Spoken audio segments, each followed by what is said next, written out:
3 Dogman home invasion stories. Dogman broke into Grandma's home. Dear Scary Stories NYC.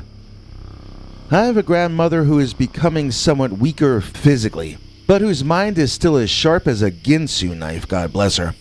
So when she called me up and woke me at 3 a.m. to tell me in a panicked voice that there was a dog-headed man inside her kitchen and that I needed to come over to help her, my heart sank. I thought she was losing her mind, and I felt so sad in that moment. Nevertheless, I told her I'd get there as soon as I could, and I did just that. Even though I doubted there could actually be a dogman inside Grandma's kitchen, I knew that she believed there was. My concern was that in trying to defend herself against this imaginary monster, she might end up hurting herself. On the way driving over, I wondered why she called me instead of my aunt or uncle, who are her son and daughter. Plus, they live much closer to her house than I do. My sleepy mind was trying to make sense of all this as I slowly woke up. I had told Grandma about the Dogman, the Sasquatch, and other kinds of cryptids. She's lived her entire life in Michigan, and I had the honor of being the first to ever tell her about the Dogman. Then it dawned on me. She called me because I was the one who told her that Dogman existed. She called me because she thought her own children would assume she'd gone batty. She called me because she knew I was the only one who might know what she was talking about and therefore believe her. What if there really was a dogman or a werewolf or something which she could perceive as one or the other, actually there in her kitchen? What if this was all for real? I didn't want to accept that possibility, but I decided I'd better proceed with caution. Maybe there was a home invader in Grandma's house wearing a werewolf mask. Maybe she really was in danger, and maybe I was walking right into it. Parking down the block from the house, I tried to get an eyeful of the place before getting very close. It looked like the kitchen was lit up in the back, but that the rest of the house was dark. Well, so far Grandma had told the truth. I decided to call 911 for my cell and explain my situation, asking them to send someone over. I told them that my grandmother had reported a home invader, but that she said it looked like a werewolf. Possibly she was losing her mind, or possibly she might have a genuine home invader wearing a horror mask or something to that effect. The police wanted me to stay on the phone with them and wait for some personnel to arrive, but I told them I was going to head around back to the kitchen and try to talk to my grandmother, if I could. When I was standing in the shadows of the backyard, peering into the kitchen windows, I first noticed my grandmother.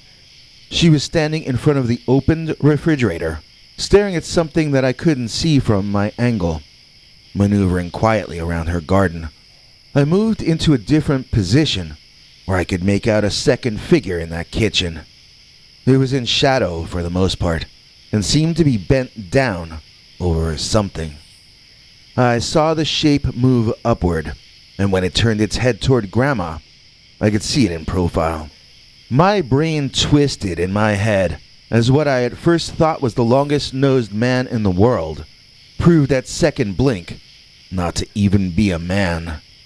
It was a long-snouted wolf-type head, complete with triangular-shaped pointed ears up on top.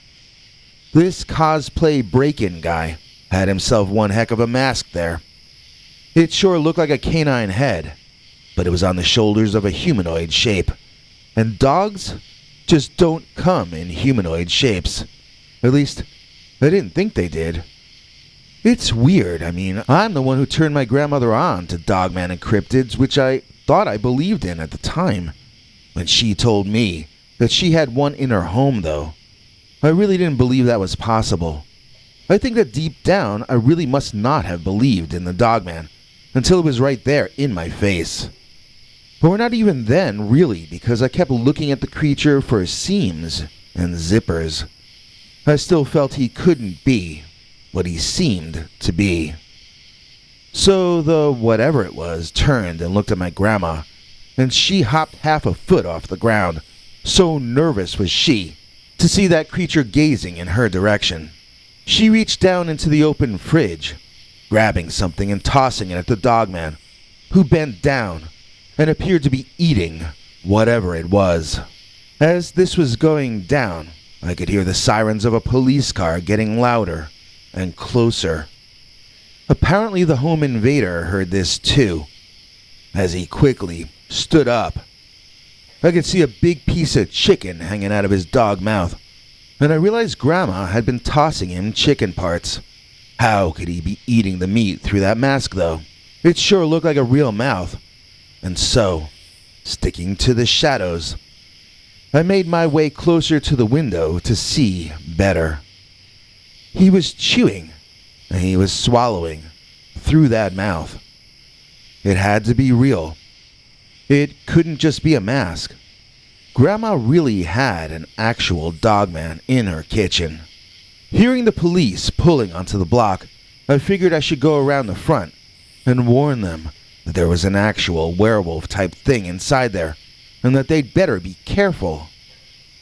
As I came around the side of the house toward the front, though, I was ordered to put my hands up and lie face down on the lawn. I tried to tell them that I was the one who called them, and then they threw me face first into the grass and stood on my back as they handcuffed my hands back there. I could hear them ringing the front doorbell. I could hear my grandma informing the cops that the intruder ran away when they rang the bell, and I could hear them telling Grandma that they had apprehended the perpetrator. When she asked to see the beast who broke into her house, they showed her me instead, and she screamed, running over to see if I was all right. She ordered the cops to free her grandson. They refused, stating that they had seen me emerging from behind the house. Confused that she didn't want to press charges, they eventually freed me in a reluctant manner. It was clear that the cops wanted to bring me in, and they had to phone it in and have a conversation before they were willing to let me go without being brought downtown. Grandma showed them photos of me to prove that I was her grandson, but they were of me at much younger ages, and none of the cops believed her. It was a hairy situation, but when they eventually left, I went to work barricading Grandma's back door. We replaced it later that same day with a much higher security kind of setup, and I hope this will never repeat itself. Grandma's take on it has been the best, as usual. She says she's now a full citizen of Michigan. You can't truly call yourself a Michigander, she told me, until you bribed a Dogman not to eat you by sharing an entire bucket of KFC with him. And those, my friends, are wise words to live by, from a woman who would know. After all, Dogman broke into Grandma's home. I found a Dogman in my bedroom. Dear Scary Stories NYC. I came home the other day to find a full, larger-than-life-size Dogman inside my bedroom. When it saw me, it broke through a screened window to get out of my room and to run away somewhere that we couldn't see. We never found signs of forcible entry, and although he somehow got everything in my room dirty, nothing else was broken except the window that he broke on his way out. We haven't figured out how he got in. We don't know how long he was in there before I discovered him, and we don't know why he was there. As far as we can tell, he just sort of blinked into existence there in the room. He wasn't a ghost or an illusion because those don't break screens and window frames when they leave a room. We didn't just need to get the screen replaced either. We needed repairs to the entire window, including the original frame. We're lucky he didn't take that wall down with him when he climbed out of the house. Let me give you a description of what the thing looked like so that we're all on the same page. It's not going to help any of us figure out how the creature got in my room, but here goes. So, we're talking a hairy, smelly, dirty-looking animal with tall wolf ears and a canine head, standing over 6 feet tall on his back legs, and looking more like a human in a dirty cosplay costume than any kind of actual forest creature. My father and I searched the window and the grounds looking for some blood or anything that might have the monster's DNA in it. But we found nothing. We did not find a single hair that turned out to be canine. Although we found hair from our most recent cat pet, who passed on about a year ago. How can a fur-covered animal jump through a window screen, breaking it in the process, and then not have one single hair lodge into the screen during the event? It doesn't seem possible, and yet we found no DNA or hairs or anything. My mom refuses to believe that this is even happening. She says that if Dogman was real, then the TV would have warned us about it. My father won't let me respond to her about that. He won't allow me to talk about the news with my own mother. Dad's pretty old school, though. He says if women were meant to understand politics and news, they would have been born men, okay? That's where Dad's coming from. We just have to love him and her for who and what they are.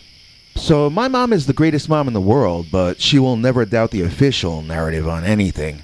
The Dogman could come up and eat her lunch, but she'd find some way to still not believe in it. So I try to never talk about stuff that she can't really comprehend. Dad says it's rude to demand more from people than they're capable of giving. Mom's never going to understand the ways of the world, just as I'm never going to understand how her turkey always comes out so juicy. One time my cousin called my dad's views sexist, and Dad told him that if it's sexist to love someone for who they are, then sexism must be a desirable quality. My dad is one of a kind. I'll just leave it at that. So Dad and I went shopping for security cameras and set them up around every angle of the house. We managed to get 3 cameras set up to show all 4 sides of the house at night. Then the two of us fast forward through the videos each morning, even on busy days. Dad and I are both very eager to catch something on camera that looks like what I saw destroy the window in my room. So far, we've got a stray dog, a few cats out walking around, some birds, and one video of a squirrel chasing another squirrel. Nothing paranormal or cryptozoological, but I promise you that we will keep trying. I do feel like I should mention one more thing about this sighting. I did have a Ouija board session in that bedroom, just a few days prior to the strange Dogman appearance. I don't think Dogman is a ghost or a spirit, and I don't know if the Ouija session is related to any of this, but let me tell you what happened anyway, in case you know more about this than I do. It was my friend's Ouija board that she brought over, and a few of us messed around with it. I had used one before, but nothing ever happened. I just sat there for a long time, and the thing never moved. This time, however, we got almost instant movement. As soon as we touched that little plastic heart thing, it went crazy, and we eventually had to stop because it was making us all uncomfortable. The board was spelling out words that we had to look up on the internet, and they were mostly French words describing terrible and painful things that I'm not even going to mention, so don't ask me. We were all shocked when we looked it up, and it didn't seem like anything that any of us would have faked, even if we knew French, which we do not. So either we were dealing with some sick entity, or else one of us is a sicko and is hiding it from the rest of us. At any rate, I don't know that the appearance of the Dogman in my room was related to that Ouija board session, but that was the only odd occurrence in that room immediately prior to seeing the dog-headed man standing next to my bed with that confused dog expression on his confused dog face. Did we somehow summon the werewolf or Dogman? Did the crazy spirit we talked to through the board somehow make that Dogman manifest next to my bed in that way? I don't think the Dogman himself chose to be where he was. If so, then I don't know why he looked so confused, and why he burst so violently out of the window at my appearance. He was much larger than me. He could have taken me down, but I startled him when he was already panicked. That's what I think happened. I think he found himself in my room in a way that was just as mysterious to him as it continues to be to me and my dad. This has really been gnawing at me, so Dad told me to write to one of the YouTube channels I listen to about it, and I chose you.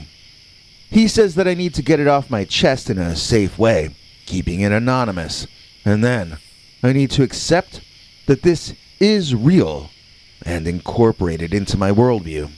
Denying reality makes us sick, even when accepting reality is as painful as accepting that werewolves or dogmen are real and that they might appear in your room at any moment without warning. At least if you mess around with Ouija boards. I have to admit, I'm a mess of jangled nerves every day lately. Paranoid that there is a dogman hiding inside my own home, ready to jump out at me. I just haven't felt normal ever since. I found a dogman in my bedroom. Werewolf gang wrecked my house when I went away. Dear Scary Stories NYC, my wife and I went away for vacation this past summer, locking our house up and leaving it unguarded.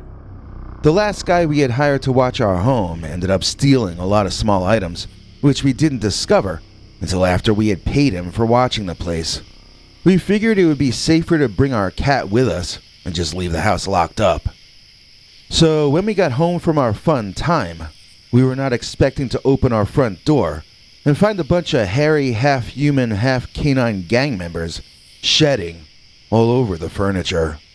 I think our biggest mistake was not asking a neighbor or two to keep an eye on the place, but the way our house is situated, that would have been a hassle for anyone near us. The house is set back from the road, but also set away from the other homes in the immediate area.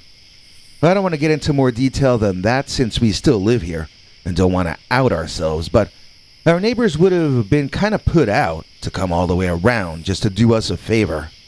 So we left our home unguarded, and apparently, at some point, these absolute slobs moved on in. We're talking the nastiest looking men that I've ever seen. It was like a bunch of pirates got done sailing the high seas, then turned into werewolves in our house. No, they weren't dogmen. These were men wearing pants who were not men at all. I'm talking bipedal, upright, humanoid people-like things that left beer cans all over the floor. I remember opening the front door of the house as my wife was getting the cat into the carrying case back in the car. In front of me, on my couch and floor, were a bunch of hairy guys, some of them kind of fat, none of them wearing shirts, and all of them having heads that looked like something out of a Howling sequel. They were all gathered around my TV, watching my old VHS copy of Tammy and the T-Rex. There was a lot of growling as I walked in. One of them, who seemed to be the leader, asked me if this was my home. It sounded a little weird coming out of his canine mouth, but he was speaking English to me. I think I said something smartass like, "Well, it used to be my home." And then the guys just sort of got up, put their crap together, and left. My wife and I had to spend hours cleaning the place up, and we ended up having to replace the entire living room carpeting because it smelled like beer and wet dog. I guess we should be grateful that the end result wasn't a whole lot worse than that, though. At least I can honestly say that I got snotty with a werewolf and lived to tell the story.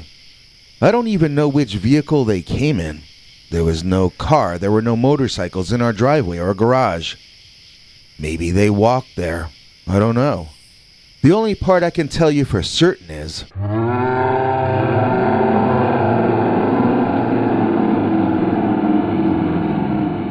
a werewolf gang wrecked my house when I went away. Ron Barracuda, smart as a Buddha. He's been a $7 member for 28 straight months. That's 2 years and 4 months. Ron's been a member since August of 2020. If that's not a sign of a high IQ and a nice personality, why, I don't know what is. In exchange, Mr. Barracuda gets perks, like secret uncensored episodes that the general public never gets to see. To find out how you can be as loved and appreciated as the great Ron Barracuda, give a listen to our international TV spokesmongrel, Henry Lee Dogman. Thanks, Biggie. And thanks to all of you for watching this far. If you liked it, please click like. If you'd like to see more of our work, please subscribe. And also click that bell icon if you'd like to be notified when we put out a new episode. To become an executive producer, you can donate to us through the thanks button under each of our videos or through our paypal.me/PeterBernard209 page. To receive cool perks like secret uncensored Dogman episodes far too wild to ever run on this channel, you can become a YouTube channel member by clicking the join button, or join our PayPal subscribers club at peterbernard.com. Joining either at the $3 a month level or above gets you access to our over 25 hours of secret uncensored Dogman stories available nowhere else. Do you have a scary story about Dogman or some other kind of high strangeness that happened to you? Let us know by emailing us at scarystoriesnyc@gmail.com or by leaving us a voicemail message at 804-LA-SCARY. You may need to call back on that one. It cuts off after, I think, 3 minutes. And if you don't want to do any of that stuff, thank you for simply watching to the end. Good night, and have a scary tomorrow.